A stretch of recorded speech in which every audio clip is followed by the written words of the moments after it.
અમે કોંગ્રેસને માની. આ જે પણ અમારા કામ થયા છે કોંગ્રેસ સરકારમાં થયા છે. ભાજપ સરકાર આટલા પણ ટાઈમથી આવી, હજી એક વખત મત લેવા આવે છે, એ સિવાય પણ અમારું કોઈ કામ કરતી નથી.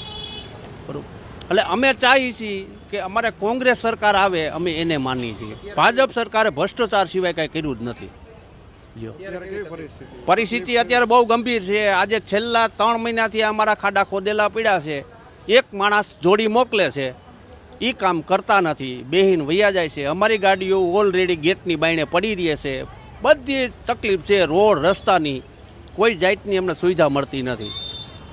ઓલરેડી ઓનલી ફોર મત લેવા ટાણે એક વખત પ્રવચનમાં આવે છે, અમે આ કરી દેશું, અમે તે કરી દેશું, પણ કોઈ જાતની અમને કાંઈ કરી દેતા નથી. આ ચૂંટણીમાં અમે કોંગ્રેસને લઈ આવશું, કોંગ્રેસને લઈ આવશું, ભાજપને નહીં લઈ આવી. એને અમારું કામ કરવું હોય તો ભલે, અને ન કરવું હોય તો ભલે.